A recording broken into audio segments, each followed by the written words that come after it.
यदि किसी कर्मचारी या अधिकारी को रंगे हाथ घूस लेते पकड़ा जाए और उसके बाद आपको पता चले कि उसके ऊपर कोई बड़ी कार्रवाई नहीं हुई है, सिर्फ और सिर्फ उसका एक जगह से दूसरी जगह ट्रांसफर कर दिया गया हो, वो भी किसी नियर बाई लोकेशन में, तो आपका कानून व्यवस्था में और राज्य की कानून व्यवस्था में कैसा विश्वास होगा, इसके बारे में मुझे कहने की आवश्यकता नहीं है। ये घटना है मध्य प्रदेश के एक रीवा जिले की, अभी हम डिस्कस करेंगे प्रॉपर तरीके से, लेकिन इससे पहले हम इंडियन पिनल कोड के बारे में जान लेते हैं।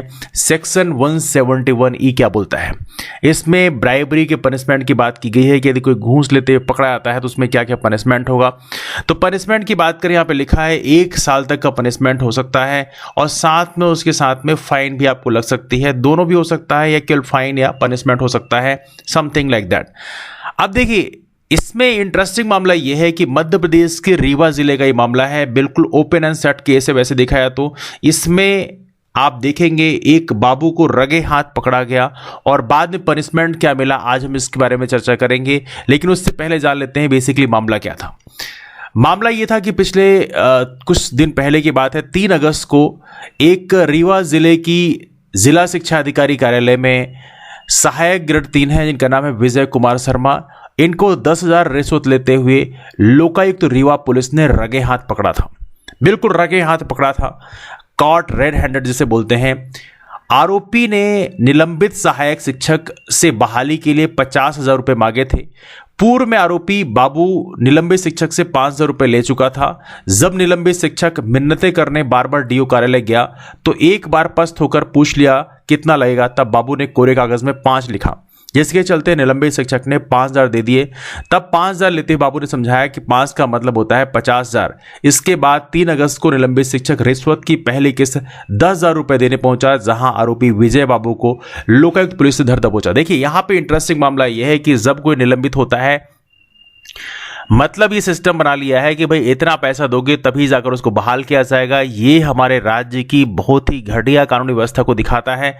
ये किसी एक जिले की कहानी नहीं होगी, लगभग कई सारे जिलों की कहानी होगी, बट उसका इन्वेस्टिगेशन प्रॉपर तरीके से एक इंडिपेंडेंट एजेंसी के द्वारा कराया जाए तो काफ़ी चौंकाने वाली चीज़ें मिलेंगी।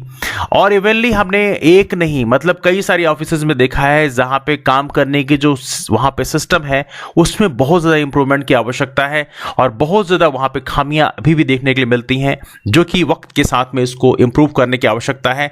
मैंने बहुत सारे ऐसे केसेस सुने हैं जहां पे जो कर्मचारी हैं उनको सैलरी नहीं मिलती है और जब सैलरी की बात करने जाते हैं तो रिस्पॉन्सिबल जो अथॉरिटीज होती हैं वो उन्हें परेशान करते हैं। तो ये केसेस मध्य प्रदेश से किसी एक जिले का नहीं, लगभग कई जिलों का देखने के लिए मिलता है। और जहां पे स्पेशली जो बाबू होते हैं वो ऐसी व्यवस्था में इन्वॉल्व पाए गए हैं, हालांकि उसमें बाबुओं की पूरी गलती नहीं है, उसमें वहां पे अधिकारी भी इन्वॉल्व हैं।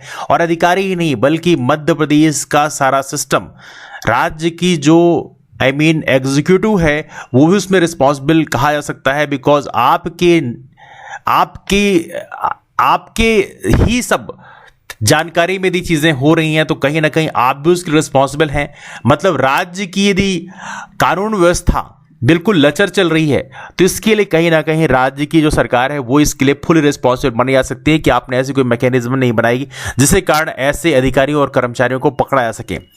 अब देखिए, मामले की बात करते हैं। फिर क्या हुआ, पकड़ा गया, उसके बाद रंगे हाथ पकड़ा गया। फिर क्या हुआ, जिला शिक्षा अधिकारी रीवा कार्यालय पदस्थ रिश्वत के आरोपी बाबू को हटा दिया गया। डीओ कार्यालय के बाबू को सीएम राइज विद्यालय मनगांव पदस्थ किया गया। अब देखो, वहां से जब पकड़ा गया तो वहां से हटा दिया गया और फिर उस बाबू को सीएम राइज विद्यालय में अपॉइंट किया गया। अब देखो, इंटरेस्टिंग मामला क्या है कि मध्य प्रदेश सरकार सीएम राइज स्कूल का झंडा गाड़ती है कि भाई हम एक बहुत ही बढ़िया मॉडल स्कूल बनाएंगे। और सोचिए, ऐसी बढ़िया स्कूल में ऐसे भ्रष्ट अधिकारी को, कर्मचारी को अपॉइंट कर दिया जाए तो सोचिए मध्य प्रदेश की जो सिस्टम है, मध्य प्रदेश की जो कानून व्यवस्था है उसके बारे में एक बहुत ही सवालिया सवाल उठ जाता है।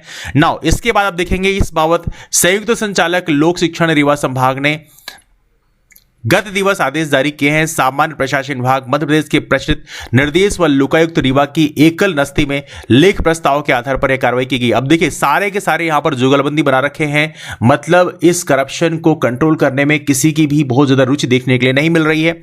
अब देखिए यहां पे लिखा है, आरोपी बाबू के विरुद्ध लोकायुक्त रीवा ने भ्रष्टाचार निवारण संशोधन अधिनियम 1988 के तहत मामला दर्ज किया है। ऐसे मामलों में सामान्य प्रशासन विभाग का निर्देश है कि लोकायुक्त ट्रैप संबंधी मामलों के आरोपी कर्मचारी को वर्तमान पदस्थापना से अन्यत्र पदांकित किया जाए। लिहाजा उक्त बाबू को सीएम राइज विद्यालय मनगांव में पदांकित किया गया है। आरोपी बाबू पर निलंबन कार्रवाई नहीं हुई, इस कारण उक्त कार्रवाई को निष्पक्ष नहीं माना जा रहा है। यह अपने आप में कहीं ना कहीं बड़ा क्वेश्चन मार्क है। हालांकि हमारे देश में देखा जाए, ग्राउंड लेवल की रियलिटी देखें तो हमारे यहाँ करप्शन बहुत ज्यादा है, बहुत ही घोर करप्शन चल रहा है हमारे राज्य के विभिन्न जिलों में यदि हम देखें और विभिन्न ऑफिसों में।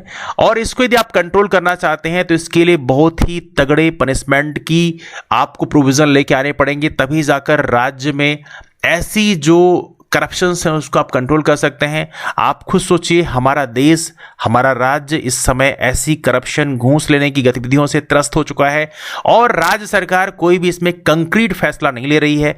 मतलब समय की अब डिमांड है कि यहां पे राज्य सरकार को के सामने हम इस मुद्दे को रखें कि उन्हें करप्शन को कंट्रोल करने के लिए एक बहुत ही मजबूत फैसला लेना होगा, तब जाकर हमारे राज्य में एक बेहतर अमन चैन स्थापित किया जा सकता है। आपकी राय क्या है, आप नीचे कमेंट करके जरूर बताएं। अपने दोस्तों को जरूर इस घटना के बारे में बताएं और इस वीडियो को शेयर करें, जिससे हमारे राज्य के सभी लोग इसके बारे में जागरूक हो पाए। मुलाकात करते हैं फिर, तब तक के लिए bye bye, take care, have a wonderful day, keep moving forward and take care.